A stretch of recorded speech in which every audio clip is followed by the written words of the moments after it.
The ocean is a harsh, unforgiving environment, with destructive power capable of crushing the mightiest structures. But to tame these water monsters, engineers need to build a floating city, a ship the size of a horizontal skyscraper, over 400 meters long, and weighing more than 200,000 tons. And here, the question arises, how can humans assemble millions of steel pieces to form this giant with millimeter precision? The challenge starts on paper, because a single mistake in the calculations could cause the ship to split apart in the open sea. Hydrodynamics is the judge here, since the hull must be designed to glide through the water with the least resistance possible to save fuel. The site is a huge dry dock that could fit multiple soccer fields. Regular cranes aren't used, but mechanical beasts capable of lifting 1,000 tons in one go. The raw materials are tens of thousands of tons of high-grade marine steel. The countdown begins. They have only 12 months to turn this steel into a ship ready to sail. The process starts with cutting the plates. Plasma beams slice through 5-centimeter thick steel as if it were butter. And precision here isn't optional. It's essential, because any deviation will make assembling the pieces later impossible. The small plates are welded together to form giant sheets, and robots ensure perfect welds free of bubbles. Then, ribs and supports are added, the bones that will keep the hull from collapsing under water pressure. The ship isn't built piece by piece, but by a block system. It's divided into hundreds of huge blocks, each the size of a house, built separately. Some of them are built upside down,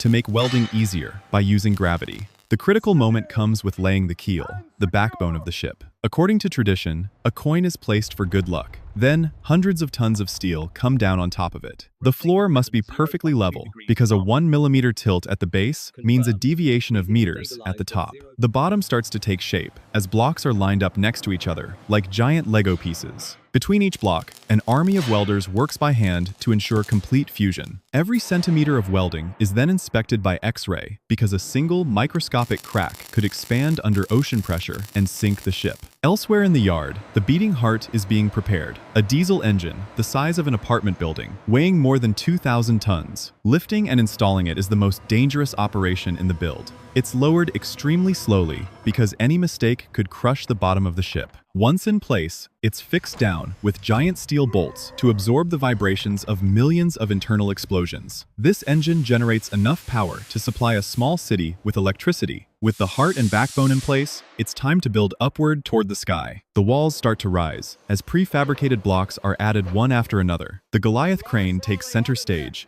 lifting 800-ton blocks with ease. Despite its size, it's operated with the precision of a surgeon using a small joystick. The joining process begins. Pipes, cables, and stairways between blocks all have to be aligned perfectly. Hydraulic clamps are used to pull the blocks tight before final welding, while the surrounding areas are constantly cooled because welding heat can warp the metal. The hull is built with double walls to protect the ship if the outer skin is breached. Inside these walls runs a complex network of pipes to carry fuel and ballast water, with thick steel bulkheads to isolate sections in case of a leak, until the ship's main body is complete as a floating warehouse for cargo. The stern of the ship is the biggest engineering challenge because of the complex curves in the steel that guide the flow of water. Thick plates are bent, using giant heated presses to get the streamlined shape. This block contains the tube through which the propeller shaft will pass, and the precision here is measured in microns, because even a tiny misalignment will cause vibrations that can destroy the engine. The shaft tube is installed and packed with special lubricants to prevent seawater from leaking in. In the foundry, the giant propeller is cast in a single piece of bronze, weighing 100 tons. Its blades are hand-polished for weeks until they're smooth as silk. Then it's mounted in place, and a massive hydraulic nut makes sure it will never come off under any condition. Behind it, the rudder is installed a piece the size of a 4-story building, moved by a powerful hydraulic system to fight the force of the water. At the bow, the spearhead that meets the waves first is built, along with the submerged bulb that changes the path of the waves and cuts fuel consumption significantly. It's reinforced with extra steel because it's exposed to the greatest pressure. For maneuvering in tight ports, side thrusters are installed inside a transverse tunnel that let the giant ship move sideways with precision. The steel hull is now complete,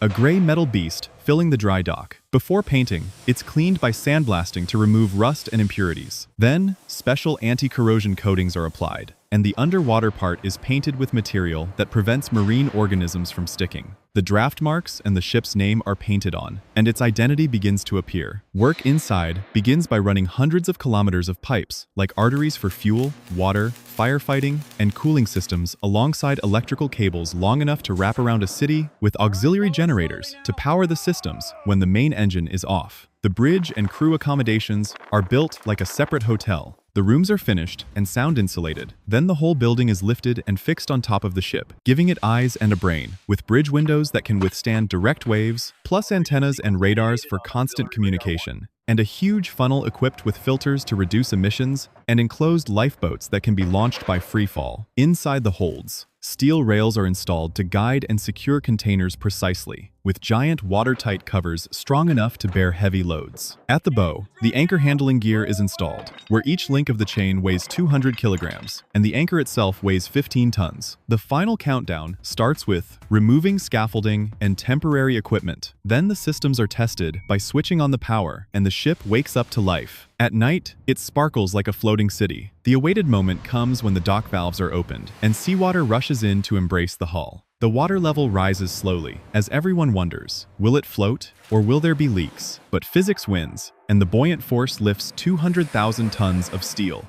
The huge dock gate opens, and tugboats begin carefully pulling the giant as it leaves its cradle for the first time and heads into its natural world. The work isn't finished yet. Sea trials begin. The engine is pushed to maximum power, while engineers monitor every vibration and temperature. Emergency stops, maneuvering, and dropping the anchor while moving are all tested, and the comfort level inside is measured to keep things calm, even in a storm. The ship passes all the tests and becomes ready for delivery. At the inauguration ceremony, the traditional bottle is smashed against the hull. Then cranes start loading thousands of containers, and the ship sinks deeper into the water with every added ton. The captain takes command, and the destination is the other side of the world. In the depths, the iron heart beats steadily. What was once just steel plates has become a lifeline for the global economy. From an empty dock to an engineering marvel, it's built to face the fury of nature and carry people's dreams and goods across continents. And so, another giant sets sail to leave its mark on history.